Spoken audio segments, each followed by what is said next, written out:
बीमारी पकड़ में आ गई है। अब उसका पूरा इलाज होगा जड़ से।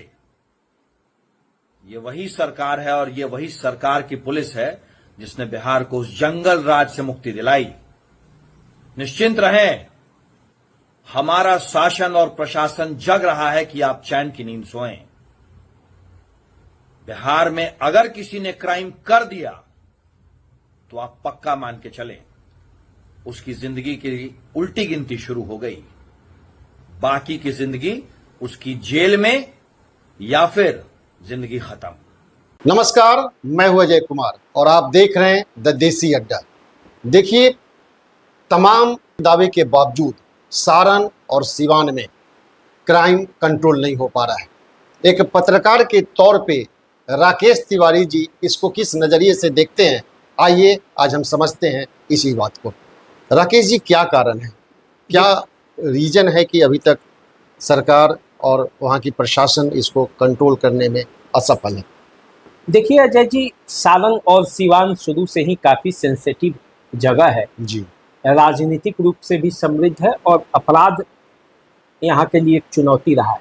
खास करके सीवान हमेशा सुर्खियों में रहा है।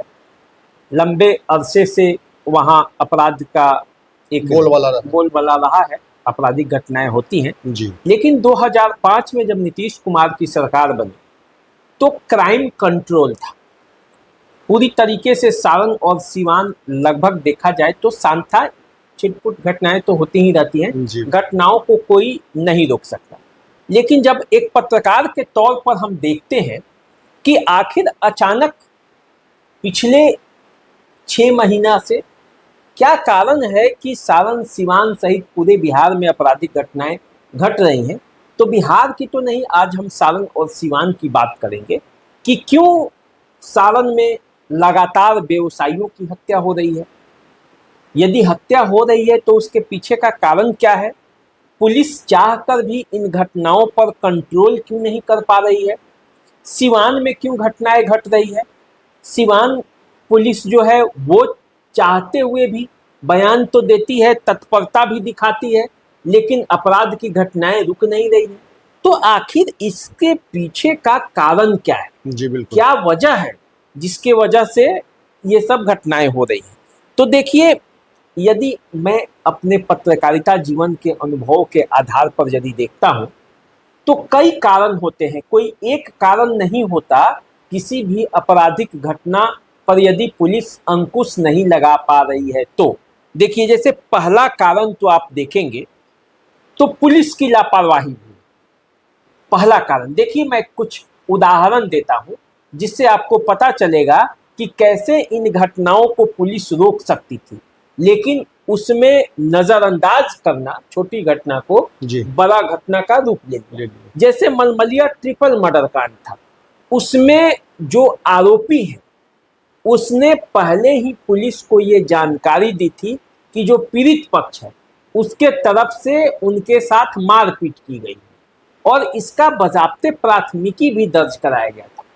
पीड़ित पक्ष द्वारा भी बार बार पुलिस को ये जानकारी दी जा रही थी कि जो आरोपी पक्ष है उसने शराब का धंधा किया है, वो उसे प्रताड़ित कर रहा है, वो वर्चस्व दिखा रहा है। तो कुल मिलाकर पुलिस को ये पूरी जानकारी थी। यदि प्राथमिकी के आधार पर पुलिस कार्रवाई की होती तो ये घटना नहीं घटती।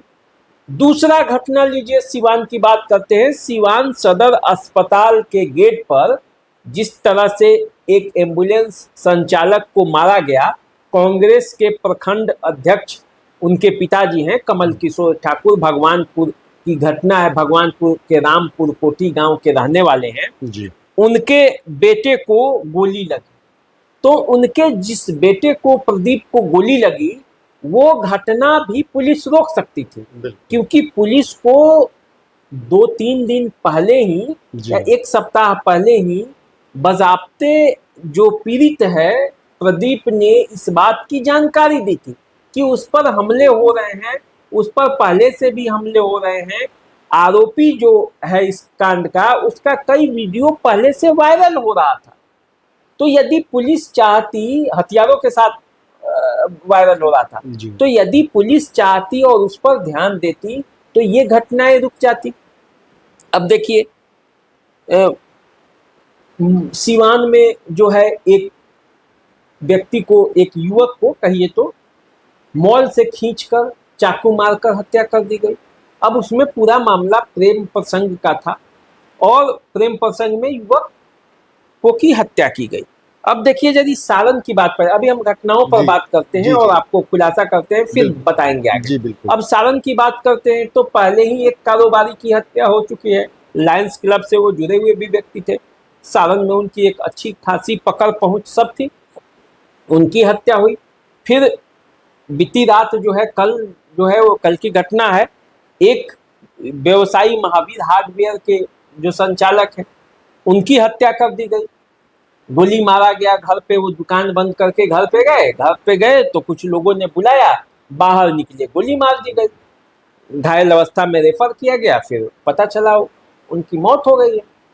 तो कुल मिलाकर देखा जाए तो प्रशासन ऐसा नहीं है कि नहीं चाहती, लेकिन प्रशासन पंगु बनी हुई है। तो क्यों बनी हुई है? क्योंकि उसके नीचे के स्तर पर लापरवाही है और घटना को नजरअंदाज करने का खामियाजा भुगतना पड़ रहा है। अब चुनाव का समय है, चुनाव का समय बड़ा सेंसिटिव होता है।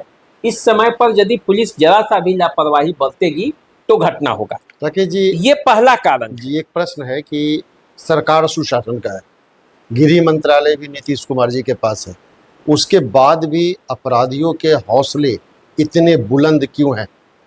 देखिए इसके पीछे दो कारण। ये सत्य है कि मौजूदा स्थिति में यदि आप सारण और सीवान में देखेंगे तो वैसा कोई राजनेता नहीं है जी। जो खुले तौर पर अपराधियों को संरक्षण दे रहा हो। पीछे के तौर पर तो क्या होता है सब जानते हैं, लेकिन खुले तौर पर जिस तरह से राजद के शासन काल में हर जिले में दो दो नामी बाहुबली थे, उनके नाम के पीछे रिकॉर्ड था, थानों में उनके पीछे लंबी फहरिस्त थी, क्राइम का एक हिस्ट्री था और उनके यहाँ अपराधियों का अड्डा बना रहता था, वैसा किसी राजनेता ने अभी संरक्षण खुले तौर पर नहीं दिया है।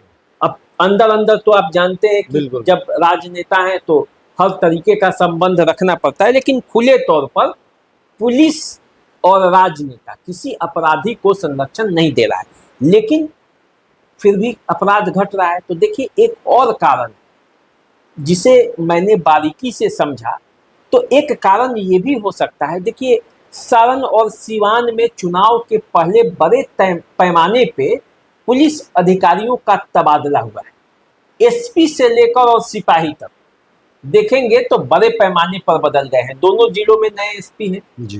दोनों जिलों के अधिकांश थानों में नए थाना प्रभारी हैं। पदाधिकारी ने तो जो पकड़ और जो पहुंच पुराने पदाधिकारियों की होती, वो सब अपराधियों को जानते हैं, 2 महीना 4 महीना में समझते हैं, लेकिन अभी हाल में ही सब आए हैं तो अभी समझ रहे हैं और चुनाव सर पे है, माहौल भी इस तरह से बनाया जा रहा है। जी। तो कुल मिलाकर अधिकारी नए हैं और वो अभी अपराधियों को समझ रहे हैं, ट्रेंड को समझ रहे हैं।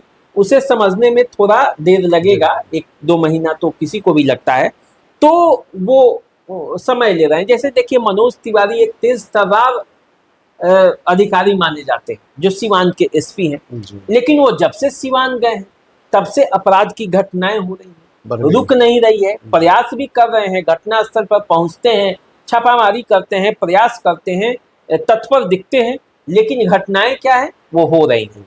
तो कहीं ना कहीं से जो पुलिस का खुफिया तंत्र है, पुलिस का नेटवर्क है, वो कमजोर पड़ा है। राजनेताओं का संरक्षण नहीं है, ये बात सही है, लेकिन फिर भी अपराध की घटनाएं हो रही हैं, इसमें कोई दो राय नहीं है। यदि आप एक डाटा देखेंगे तो 28 दिनों में कुल मिलाकर केवल सारण जिले में 13 लोगों की हत्या हो चुकी है, इसमें बच्चे से लेकर और बूढ़े तक शामिल हैं। उसी तरह सीवान जिले में यदि आप एक महीने का डाटा लेंगे तो 8 से 10 लोगों की हत्या हो चुकी है। लूट की भी कई घटनाएं हुई है, कई लोगों पर फायरिंग हुआ है। तो इस तरह से जो है वो घटनाएं घट रही हैं। तो राकेश जी, जिस तरह से आपराधिक घटनाएं बिहार में बढ़ रही हैं और बिहार को औद्योगिक हब बनाने की बात चल रही है, और अभी हाल फिलहाल में उसके लिए एक बहुत बड़ा कॉन्फ्रेंस भी आयोजित किया जा रहा है, तो इसको लेकर उनके ऊपर क्या असर हो सकता है? अपराध यदि बढ़ेगा जी तो व्यवसायी डरेंगे, और जब व्यवसायी डरेंगे तो बाहर से जो व्यवसायी आने की बात हो रही है कि यहाँ पे रोजगार के अवसर बढ़ेंगे, कैसे बढ़ेंगे? यदि व्यवसायी ही सुरक्षित नहीं रहेंगे तो व्यवसाय कैसे बढ़ेगा?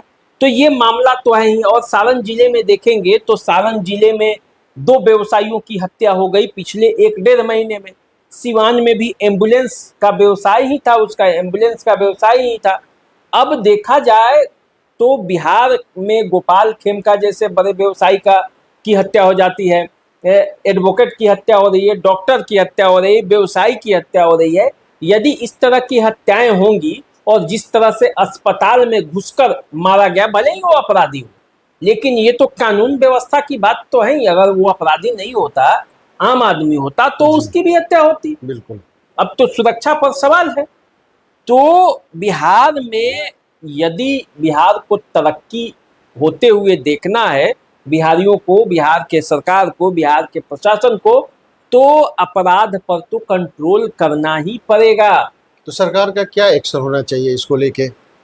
देखिए, सरकार का तो जो एक्शन होगा वो सरकार अपना एक्शन कर रही है। वो कह रही है कि पुलिस ठीक है, पुलिस व्यवस्था सही है, काम कर रही है, पुलिस भी तत्पर दिखती है, लेकिन तत्पर दिखने से नहीं होगा, रिजल्ट देना होगा। पुलिस को अपने खुफिया सूत्रों को जागृत करना पड़ेगा और एक अभियान चलाना पड़ेगा फिर से अपराधियों के मनोबल को तोड़ने के लिए। सामान्य कंफर्ट लेवल से बाहर निकलना पड़ेगा। कंफर्ट लेवल जो एक बार पुलिस प्रशासन का शिकंजा बिहार के कानून व्यवस्था पर कसा था, तो उस कंफर्ट लेवल से अब बाहर निकलकर फिर अपराधियों पर टूटना पड़ेगा, और तब जाकर मामला सेट होगा। और तब जाकर होगा। कहने से कि हम अपराध पर कंट्रोल पा ले रहे हैं, पहले ज्यादा अपराध होता था, 2005 के पहले का देखिए, 93 के पहले का देखिए, 93 से 2005 का देखिए, इससे मामला चलने वाला नहीं है। 93 से 2005 तक स्थिति खराब थी, इसीलिए उस सरकार को बदल के लोगों ने नीतीश कुमार को चुना। अब आपको रिजल्ट देना है। आपने 2015 तक अच्छा रिजल्ट दिया, 15 से फिर माहौल गड़बड़ हुआ, 20 से 25 का टेन्योर और खराब हुआ। यदि आप नहीं कंट्रोल करेंगे तो फिर जनता दूसरे को मौका देगी। क्यों आपको मौका देगी? सही है। तो चुनाव का समय है, सरकार को भी ध्यान देना होगा और प्रशासन को भी ध्यान देना होगा, क्योंकि उसकी भी जो छवि है उस पर कई बातें उस पर चस्पा हो रही है। एक तो लोगों के बीच में ये छवि है कि पुलिस जो है वो केवल अभी के माहौल में शराब के धंधे में इन्वॉल्व है, या तो अपराधी को पकड़ने में, या अपराधी से वसूली करने में, या अपराधियों को संरक्षण देने के मामले। ये आम बात है, ये किसी से भी पूछ लीजिएगा, ये आम माहौल में बना हुआ है।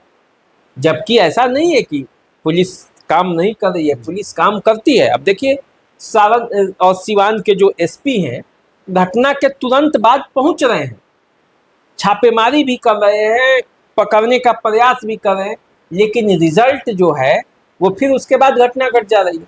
तो लोगों को ये दिखना नहीं है कि ये पुलिस काम कर रही है, लोगों को रिजल्ट चाहिए कि आगे अपराध की घटना करने से पहले अपराधी 100 बार सोचे। तो यही मामला है। और सारण सिवान में यदि क्राइम को कंट्रोल करना है तो पुलिस को अपने महकमे में जो तबादला हुआ है उसको देखते हुए तुरंत अपना नेटवर्क को फिर मजबूत करना पड़ेगा, सबको जानकारी रखना पड़ेगा। राजनेताओं के तरफ से संरक्षण नहीं है खुले तौर पर, ये सही है, तो प्रशासन को उस पर सजग होना पड़ेगा। और जो पुलिस का ये रवैया है नज़रअंदाज करने का, उस नज़रअंदाज करने के रवैये को भी छोड़ना होगा। यदि आपके पास प्राथमिकी जा रही है तो उस प्राथमिकी पर ध्यान दीजिए, गंभीर होना पड़ेगा। टाल मटोल करके 3, 4, 5 दिन अपने पास लटका कर और तब तक घटना घट रखने से कोई फायदा नहीं होगा। लोगों का कहना है कि पुलिस जो है, जो नए लोग आए हैं पैसे के लिए सीधे आरोप लगा देता है कि पैसे के लिए टाल मटोल करके रखा जाता है और ऐसे में तब तक घटना घट जाती है।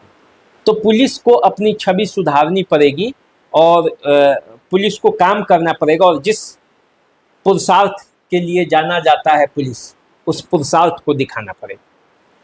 तो जिस प्रकार से आपराधिक घटनाएं घट रही हैं, विपक्ष भी पूरी तरह हमलावर है। आज मानसून सत्र में एक नारा लगाया गया, नीतीश कुमार की सरकार है, अपराधियों का बहार है। तो इस तरह से नीतीश कुमार के पास ही गृह मंत्रालय है और कानून व्यवस्था जिस तरह से बिहार में चौपट है और एक पर एक घटना घटती जा रही है, सरकार को इसके लिए गंभीर होना पड़ेगा। तो देखिए किस तरह से सरकार कंट्रोल करती है इसको। और हमें दीजिए इजाज़त, हम एक नई चर्चा के साथ फिर एक बार उपस्थित होंगे आपके बीच। तब तक के लिए नमस्कार। नमस्कार।